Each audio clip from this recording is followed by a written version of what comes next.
Hello, and welcome back to another episode of Chatting Cinema. I'm Gianni. I'm Flynn. And I'm Luke. And it being still very early on in 2020, we figured it was a good time to kind of list off our most anticipated movies of the year. It'll be a very loose list. We did narrow it down to a top 3 for each of us, but we're definitely going to hit on everything that we want to see this year and everything exciting. It's super difficult right now to be like, these are my 3. Oh, absolutely. Just because there's so many X factors. 2020 is wide open right now. And we don't really know what movies are going to be on our radar come later in the year. But as for so a lot of these will be bigger releases, things like that, things that already have trailers, things that are already getting promoted. Because you just don't know. Films are playing festival circuits right now. That'll be the big thing in October, November, December. But we're going to talk about what we want to see right now. Yeah. I'll start off. My 3 are definitely going to be the summer blockbusters, I think. Starting off with No Time to Die. Daniel Craig's alleged final outing as James Bond. We shall see. We shall see. We'll wait until there's another movie called James Bond with another person Yes, playing yeah. him. That's when I will believe that he is no longer Bond. Yeah. I'm super pumped, though, for that movie. Cary Fukunaga is directing. I loved True Detective and what he did with Season 1. I think he is an immensely talented director, and I'm pumped for him to take on a Bond movie. Rami Malek, I think, is going to be crazy cool as a villain. Ana de Armas is in it. And we got that Billie Eilish theme song coming soon. That's going to be exciting. A lot of good things coming our way with No Time to Die. Next on my list is A Quiet Place, Part 2. John Krasinski, I think, kind of blew everyone out of the water when he came out with A Quiet Place. I think he blew himself out of the water. I think he did. I remember seeing the first trailer for that and thinking, it'll be okay. Yeah. And then it came out, and I was like, whoa, that was really good. Yeah. Everyone was really surprised. Creative, inventive. Sleeper hit that year. But that sequel looks really good. Again, the trailer's out for both of these films, and they look pretty amazing. So last on my top 3 here is Wonder Woman, 1984. I loved Wonder Woman when it came out. Patty Jenkins, I think, changed the game for DC. And I think she's going to do it again here with 1984. So I'm excited to see it. Looks like a delightful movie. Yeah, very colorful. It looks like a lot of fun, And I'm really excited to see what Patty Jenkins does with it. Because it's definitely a very different movie from the first Wonder Woman. It's not a war movie. It doesn't have... It's a period piece, but a very different kind of period piece. Which is one of my favorite parts of superhero movies is superheroes the blanket term where you're following a superhero. But then the great ones take on another genre. Yes. Where Wonder Woman was a World War I movie. Right. And then this one's going to be an 80s movie. I'm really about it and the direction they're going with the character. Yeah. Absolutely. Yeah. Super exciting. Yeah. I'll go next. Sure. All right. So it's not in order either because I'm just so excited for all 3. But the first one is Dune.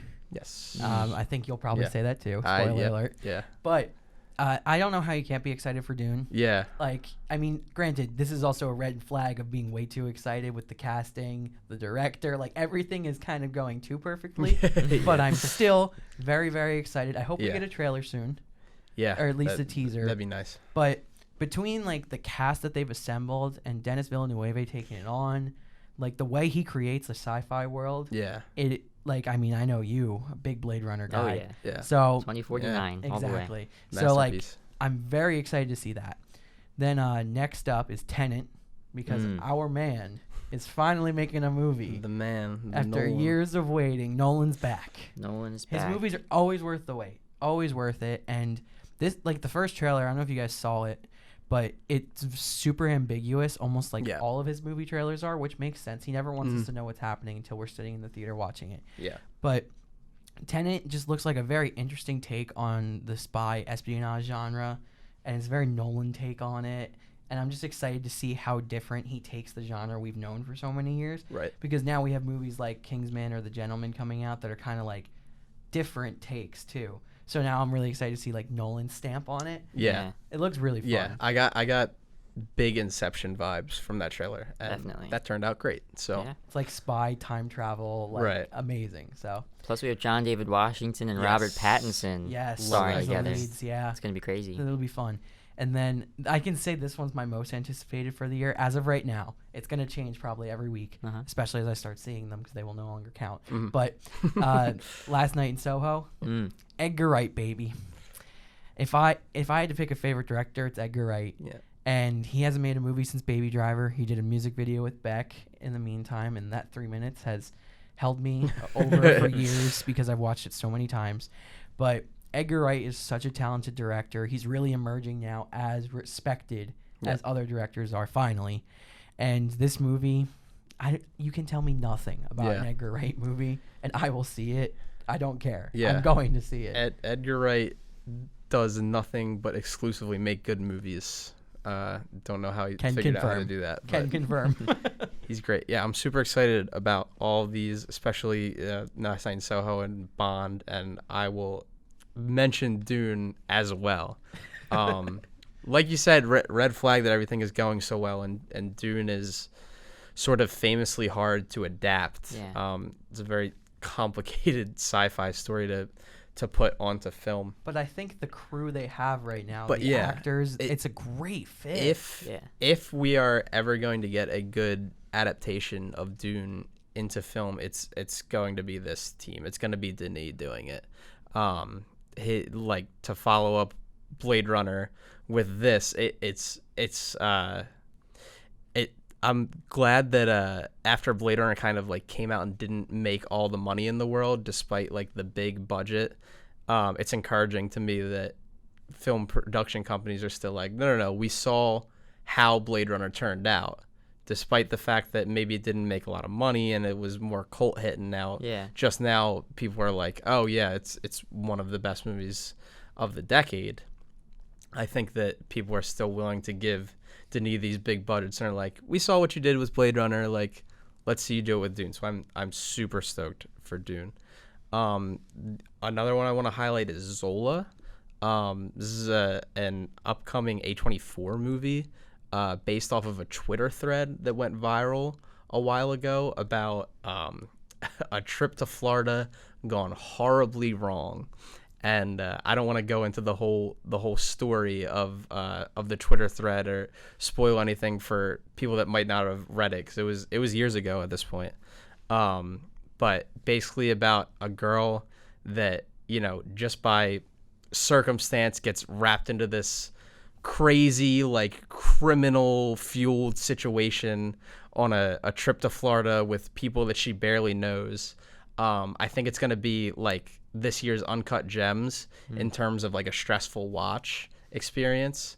But it just played Sundance to a lot of acclaim and excitement. So I'm really excited for Zola. And then the third one I will highlight is In the Heights. Shout out Lin. Yeah, from director John Chu, based on the musical by Lin-Manuel Miranda. In the Heights is a great musical. Lin-Manuel Miranda is a genius. I think Lin-Manuel is poised to take over the 2020 decade fully. Yeah, he had like a small takeover in the 2010s where like you knew who he was. Yeah, as he was building. He was at every major awards show for something different, which is nuts. But this is the beginning of his takeover. And now he just like has this like lucrative partnership with Disney where they want him to do music for everything, and it's for sure. And this could be really the start of that like sort of global like emergence, because I think In the Heights tells a really great story. I think it's going to mean a lot to a lot of communities that don't really get represented in film that much. And I think that a little musical story about Washington Heights is going to connect with a lot of people and just reach an even wider audience than it already had during its time on Broadway. Yeah. Definitely. I'm so excited. I was just going through this list from Rotten Tomatoes of movies coming out in 2020. Totally forgot. Top Gun Maverick is coming out this summer. Top Gun Maverick is a thing that's happening. I adore Tom Cruise. Miles Teller. Miles Teller is in this movie. I love Miles Teller. John Hamm is in this movie. I'm on a Mad Men kick right now, and John Hamm, I think, is one of the most underrated supporting actors working today. And he plays a jerk in everything he's in. And he does. But he can be a good guy too. Yeah. Yeah. Like Ghostbusters Afterlife is coming out. Yeah. That looks really cool. And you know what also flew under my radar? The French Dispatch. Yes. Wes Anderson's next movie. Yes. Yeah. Oh, Wes is coming out. We got a Wes Anderson joint coming. We have a new David Fincher movie coming in Mank. Wow. This is a big year for some big name directors. Yeah. And we didn't mention there are two straight MCU movies coming out in Black Widow and The Eternals, which I'm very excited for both. And then we have Morbius, which is like connected to the MCU. It's still a little confusing how that Sony-Disney relationship is going to go, but that's a movie that's happening. And then we have the New Mutants, allegedly happening. New Mutants is coming. Maybe this is more so for Flynn and I, but The Trial of the Chicago 7 is coming out. Aaron Sorkin's next movie. Oh, okay. And it's starring some heavy hitters. Mark Rylance, Eddie Redmayne, Joseph Gordon-Levitt. He hasn't been in a movie in a while. Yeah. And Michael Keaton. Michael Keaton snuck in there. Okay, Michael Keaton. Yeah, so that's exciting. Yeah, some other ones that I had listed to point out. We don't really talk a lot about documentaries, but there's a documentary about John Lewis coming out called John Lewis, Good Trouble, and John Lewis is a personal hero of mine. So I'm really excited to see that. And then a couple horror movies, suspense, thriller, whatever, that both have trailers and both look really excellent that I'm super excited for. Are Saint Maud, which is an A24 horror movie coming out, and Promising Young Woman, that sort of flips the script on sexual assault. And I'm super excited to see that. I think it's going to be, sort of like necessary commentary now to get a movie like that. And it has a remixed version of Toxic by Britney Spears in the trailer, which is so good. I think that looks really great, and I think it'll spark an important conversation, and at least continue a conversation that sometimes gets pushed down by people in high places. So I'm very excited for that too. So May 22nd might be the biggest banger in movie history with a double release, because I will be at the movie theater that day to see both of these. Fast and Furious 9. Yes. I'm coughing, laughing. And the SpongeBob movie, Sponge on the Run. Like, those...